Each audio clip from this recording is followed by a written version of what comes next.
What's going on, everyone? This is Ethan, the Games Adjuster, and today we are talking about the 2 to 5 player game, We Care. So We Care, you'll notice the tagline here, a grizzled game, is another game in the same vein of a pretty famous game, or been around a while anyways, called The Grizzled. And so The Grizzled came out with 2 expansions. It's got the base game, The Grizzled. It's got the At Your Orders expansion, and then it has kind of a reprinting expansion, if you will, called the Armistice, which is got minis and all kinds of stuff. So the Grizzled game about World War One, very cool little card game, cooperative game. Players are trying to work together to save the soldiers and get out of war and live. But it was a difficult game, right? So it was kind of difficult. And it's kind of got a sad story. One of the artists the artist who did the art for the game was killed, unfortunately, in that Paris attack all those years ago now. So it's kind of got that sadness on top of what is already kind of a grim theme. And so that's what this game, We Care, is coming from. And so We Care is a medical themed game, and it's very appropriate for the current situation we're in with the coronavirus, COVID-19. And so We Care builds off of that system. It's not exactly the same. There are some differences. So let me go down to the table. I'll show you how it plays. I'll show you how to store it away, and then we'll come back here for some final thoughts. So here we go. Okay, here we have a 4-player game of We Care set up. To begin the game, players will choose one of the 6 available players in the game. So here's 2 more. Here we have Patrick and Driss. But the other players we have in play here currently are Leslie, Brenda, Tahita, and Li Wang. Now, Driss has a special ability here where he can get rid of any side effect. Each of the other ones, though, has a particular side effect that they can respond to. So he's kind of to make the game a little easier. And this one here has this particular side effect available. But at any rate, you'll select which players you're going to play with. Each of the players will get one of these player aids. They're double-sided. I'm just going to have 2 here for convenience sake, and then they will get 1 left support, 1 right support, and then 1 random support. So the random ones include another set of left and rights, but also some of these double rights or perhaps even double lefts. So you'll give those randomly to the players. All of these will go in front of them face down, and you are ready to begin the game. So every player will get that, and then you will shuffle all of these cards here. Set 27 of them onto the emergencies stack here on the left, where it says clinical trials. You'll shuffle the infection deck, put that in the center, and then you'll shuffle the other ones. Well, you'll shuffle them already. You can put the rest of them on the health reserve. Okay? And then you're ready to begin. So, gameplay is fairly simple. The chief of staff, which is to begin the game, the player who most recently went to the doctor, is going to get this token, and then they're going to give out 12 cards in the first week. After this week, in the ensuing rounds of the game, they will just choose a number greater than at least 4, but could be greater depending on what they want to do. So they'll take the 12 cards, 2, 3, 4, 5, 6, 7, 8, 9, 10, 11, 12. They'll pass those out evenly amongst the players, starting with the player to the left of the chief of staff. So let's say I was this person. So we go 1, 2, 3, 4. Boom. All right. Then everybody would get their cards, and we start playing. Now the hospital zone is typically to the left of this section here. I'm just going to go ahead and play that right here. So let's pretend I'm going to go first. And so I have a few cards in my hand. I've got some burnout cards, and I've got these hospital bed cards. Okay. Now the burnout cards are negative effects applied to the player who plays them. So for example here, if I were to play this in front of myself in cautious, I must move 1 extra card to the emergency stack during the contagion phase. Minimum 4, maximum 7. Instead of normally the minimum is 3, maximum 6. Here is a hospital bed card that I could play out into the hospital zone. By default, we have a hospital capacity of 7 beds. So as long as I do not exceed 7 beds, then I can continue to play more beds into the hospital zone. And what we're trying to do is deplete the emergencies deck and reveal the clinical trials and get rid of all the cards in our hands to win the game. If ever the health reserve cards are moved over and revealed the health disaster, then we lose. Okay? And then once you play a hospital bed card, so let's say I just gone ahead and played this instead of applying one of those negative effects, I would then resolve the side effect here. There are 4 major side effects in the game. You have infection, which is to take the top card of the infection deck, put that in front of yourself on the left side of your player. You can see here on the left side is orange for the infection cards, and on the right is red for those burnout cards. You'll take that and put that face down in front of you. Double infection would add 2 cards. Complication would basically, unless that stack is empty, the emergency stack, you'll take the top one and reveal it into the hospital zone, which could be bad because it's basically random. You don't know if you're going to overset your hospital capacity or not, or maybe get too many burnouts. There's complication and infection, which is applying both effects, and then there's a no side effect. Sometimes the beds will come out with no side effect, nothing happens, and that's a very good thing. So I would have played that. Let's say you can't exactly tell the other players what you have in your hand, so maybe the next person says, okay, well, I'll just go ahead and play this one. It's early, and we'll flip one of these over. Okay. You don't apply the effect of the next card you flipped over, by the way. Then the next player would go. So we have 3 beds out of our 7 that we could possibly do. So that's not too bad. So we'll say, okay, let's do this one. I'll take an infection. I'll flip another one over. Okay, it's a burnout. I'll put that in front of myself. So that burnout card said hypochondriac. At the beginning of my turn, I must rest as soon as 5 beds are in hospital zone. So right now there's 5 beds. So then the next player might go and say, okay, well, I've got this here. So I'm going to go ahead and play this. It'll put us at 7. And I'll take an infection card. And it gets back to me as the chief of staff, or chief of service. So what I could do is just go ahead and play one of these burnout cards in front of myself, but I know that player over there is going to have to rest soon. So what I might say instead is, well, why don't I go ahead and flip over, well, this I can't really flip yet, so I'm going to go ahead and play one of these burnout cards. I'm just going to go ahead and play this one. During the infection phase, I must reveal 1 additional infection card. Okay, fine, boom. Then the next player goes. So the next player just happened to be Brenda here. So Brenda's special ability is she can remove one of these cards from the game. So she might choose to go ahead and flip her card over using her special effect instead of playing a card and get rid of this card here. And that's out of the game now, helping us to establish a victory here. So then Tahita here, let's say she was a player over here, she now has to rest.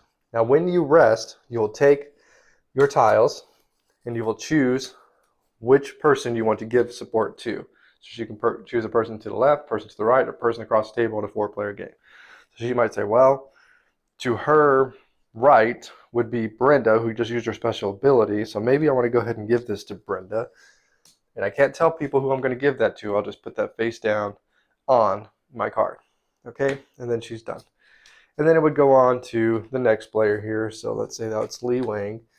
So that Li Wang has to make a decision now. Am I going to play another card? I think I will. I've got burnout here. Okay.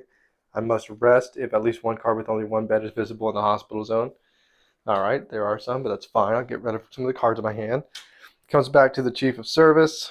I have another burnout card I could play in cautious. I must move 1 extra card to the emergency stack during the contagion phase. That's fine. I'll play that. Brenda here can play. So she can't play another bed because that would cause us to overflow. Anything over 7 causes an overflow. But she could play this burnout. So during admittance, I raise the minimum value to 6 cards instead of 4. So she'll go ahead and play that. Then Tahita's already rested. So Li Wang will also rest. And so let's say he's going to say, well, I need to give some support to Leslie over here. She's doing pretty terrible with 2 burnout cards. So he puts that on his. Then Leslie, the chief of service, decides to go. She puts her support maybe on Brenda, since she was using her special ability. And Brenda decides to go finally, and she says, okay, well, everybody else is pretty much out. I'm going to go ahead and put my support on Li Wang, maybe. So, okay. So once everyone has rested, we will move on to the next phase. So the next phase is support. We will reveal the support tiles that we played and then apply their effects. So here we can see that this one went to the player to the right. So it's this person here, Brenda. This person, Li Wang's, went to Leslie. Leslie's went to Brenda. And Brenda's went to Li Wang. So whoever had the most support, so here Brenda would get to do a couple of things. If she got the most support, she could discard all her burnout cards or discard all their infection cards. And if there was no overflow, which there was not, we did not exceed 7, they could also flip their special ability back over. So since I do not have any infection cards, they'll go ahead and just get rid of this card from the game. They'll flip their tile back over, and then they'll keep all that support that they just got, along with the 2 ones that they'd already had. Then everybody else would just keep their support as well, and we would move on to the next phase. So after you've dealt with that, the next thing you will do is deal with containment. So now you'll notice here on this hospital zone, sometimes you'll see these little green houses or half houses here, which represent the containment values. So sometimes they're full, sometimes they're halves. So what you'll do is add those up. So here we got a half and a half. That makes 1 full house of containment. For each one, you will move 1 card from the emergency stack over to the health reserve. And that's a containment phase. So then we go to hospital discharge. If there was no overflow, like in this situation here, the occupants of these beds have been cured and they get to go home. Yay! So we'll take all those cards and we'll take them out of the game, put them back in the box. They are dealt with. If not, then all of those cards will go back into the emergency stack. Then we'll shuffle that, and then we'll have to deal them out again in the next round. So we don't want to overflow. You want to make sure that even if you're having a bad round, you're getting rid of most of the cards, so that way you can continue on and you won't have to deal with those cards again. So after that, we'll get into contagion. So this is where your leftover cards are going to factor in. So here we had a total of 4 leftover cards. Each player had 1 card each. Each player had 1 card. So what you'll do is you'll add up the number of cards left over, and then that will determine the value of the contagion. So then you'll move that many cards from the health reserve back over to the emergencies. So here it would be 4. Now, if you had less than that, the base game minimum is 3, but you'll remember that sometimes these burnout cards, like here, Leslie had this incautious, says must move 1 extra card to the emergency stack during the contagion phase. So now the minimum became 4, maximum was 7. So here we did 4 because of the cards we have, but we actually have to do 5, and we'll move that over. Okay? And so then after that, you go on to the next week. So starting with when it goes back to the beginning, we'll do pass this chief of service token around to the next person, and then they will get to be the new chief of service. Now, if that person happened to be in quarantine, and actually we'll do that after infection. So what will happen is at the beginning of the next round, every player, starting with the chief of service, will flip over 1 infection card. So here Leslie doesn't have any infection, so she's good. Brenda doesn't have any infection either, so she's good. But Tahita and Li Wang do have infection. So what will happen is Tahita will flip over her infection card. It says out of stock. Time to dust off my sewing machine and make some masks. Cool. But you'll notice here it says all is well, so nothing bad happens. And that gets discarded to the bottom of the infection deck, face down. But here, Li Wang is on quarantine, which is bad. So this adds to the hospital zone. Li Wang takes one of these tokens and adds it to his card, representing he is out of the round. He can still receive support, but he cannot give support, and he cannot contribute to the round. And our bed capacity, you'll notice now, is reduced by 2. So instead of 7, it would now be 5. So then we get into the chief of service assignment, and this would go to the next player in clockwise order. So here it happens to be Brenda. But had Tahita been the active chief of service, and we needed to pass this to Li Wang, well, since Li Wang is quarantined, he cannot receive it, so then it would go back to Leslie.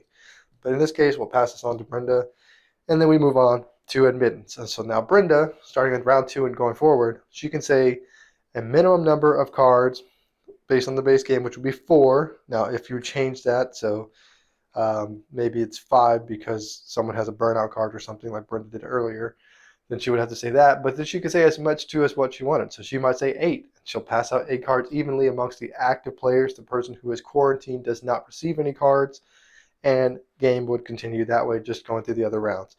Now, there are ways to win, which is to, if the emergency card stack is empty and the clinical trials card is revealed, then the players will win if they have no cards in hand. If, however, you do not do that, there are a few ways you can lose. So one of the ways is if the health reserve becomes empty meaning all of this is moved over here, and health disaster is revealed, the players lose. If, after support, a player has 4 or more burnout cards, they lose. If, after support, players have more than 10 cards in hand, you lose. And if everybody gets quarantined at the same time, you lose. Okay? So there you go. That's how you play. There's a 2-player mode with some slight variants. There's a progression where you can, for every game 1, you can remove 2 all as well cards, kind of make it harder for yourself. For every defeat, you can add 1 back in if you want to. So it's a little bit of ways you can do some things. And then again, I told you there's this Drisk person who is kind of makes it easier on the players because you can get rid of any side effects. So that's pretty much how you play. Let's talk storage, and then we'll go back for final thoughts.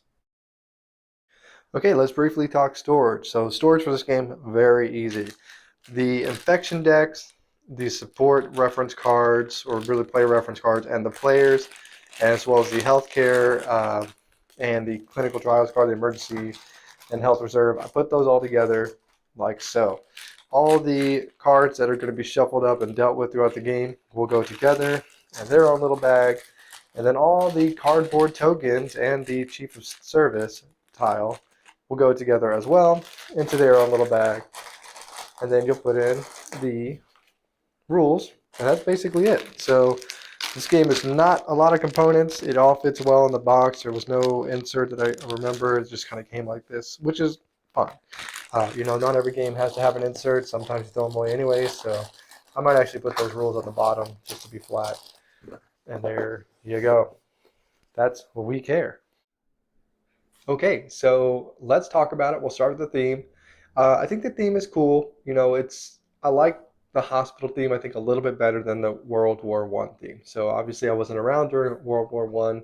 You hear a lot more about World War Two than one, so I don't know that much about it. I do think the theme in both games is very well implemented as far as feeling like the other game is called like Hard Knocks, and you're just like, you're pinned down and you can't really communicate. Everything kind of works thematically as to what the players are being hindered with. But also, it feels hard, and it's not like you can simulate what it feels like to be in war, but in the Grizzled, it still feels like, oh man, this is tough. I could feel for these guys. And the same is true here. These healthcare professionals are trying to open beds for their patients, but they're possibly getting infected themselves. Sometimes they're lucky there's no side effects. Sometimes they're having to contaminate things and get more patients from cross contamination kind of thing. So yeah, it's decently thematic. It's ultimately still a card game, right? So it's not like you're doing surgery on anyone or dexterity game of any component of the game being dexterity, but still it's a nice theme. I think it works well for that. The production is solid. It's just a bunch of cards. There are some tiles. The support tiles are like little coffee mugs. The quarantine tiles are like little viruses. Kind of looks like coronavirus, actually. Um, and yeah, I mean, it's fine. The artwork's good. It's solid. It's nothing amazing. It's ultimately still a card game in a small box, but it does what it does well. The rules I'm okay on. So the reference cards, they're like written in cursive, and like it's kind of like written to look like doctor notes kind of thing. It's fine. It's not like illegible, but it maybe would have just been easier just to have it in nice type print. And I know what they're going for, like the theme of it, which is fine. But I don't know, just one minor thing. And it walks through the phases, and it walks through like how support works, but it doesn't tell you what the different side effects are, which you would think would be one of the things you want to include. Like, okay, the orange infection symbol means you take an infection card, or the double one means you take two, or contamination means you flip a card over. Maybe just a larger reference card for each person. I mean, it's a big enough box, you could have had like a little square reference card for each player. With that on there would have been easier, I feel. So that's maybe a miss there. And also, it's a small rule book with a lot of small print. So maybe again, you make a little bit thicker rule book. It's not like you're hurting for space in the box, and it's a little easier to read. Could have been better, but overall, I think once you get someone to teach it to you, you play a couple rounds, it's not that hard a game. So I'm nitpicking here, but those are some things I noticed. As far as the gameplay goes, man, it's a tough game. I like that you're unlike the Grizzled, I'm comparing to the Grizzled a lot because they're in the same series. And so, unlike the Grizzled, you're not necessarily looking at the symbols and trying not to bust on symbols. Here, you're just trying to meet a number. So the number is 7 to start. Could be increased maybe to 10. Could be decreased all the way down to, a 4-player game. You could get that down to 1 if, you have 3 people in quarantine. So the difficulty is managing your burnout cards, managing your capacity as far as hospital beds go, and when to use your special abilities or your chief of service screening ability to kind of get rid of infection cards, get rid of the cards out there so you can play more cards. And ultimately win the game, right? By moving those cards over, getting rid of your hand, and having the clinical trials available versus the health disaster. So it's a tough game. I like that they give you that one character, Driss, which makes it easier for the players because that can get rid of any side effect as opposed to being kind of stuck with the one that yours is designated to. So that's cool. I like that the infection cards, they're kind of wacky, right? So we had a game the other day where we were doing so well, and then we all had to flip one infection card. No one had any like burnouts that would have increased that. And wouldn't you know it, each one of us flipped, boom, quarantine, quarantine, quarantine, quarantine. So there's a lot of luck in the game. Sometimes, just through no fault of your own, you're going to get a hand and a deck setup that it's just impossible to win, or seemingly impossible. Maybe there's a way out of it. It's one of those things that it's the nature of the game, kind of like a pandemic. There's situations where you could probably beat the game, but sometimes you're just going to get a composition or a shuffle that's just not conducive to winning, and it is what it is. So, with all that said, I mean, I'm kind of talking about how hard it is. It's lucky.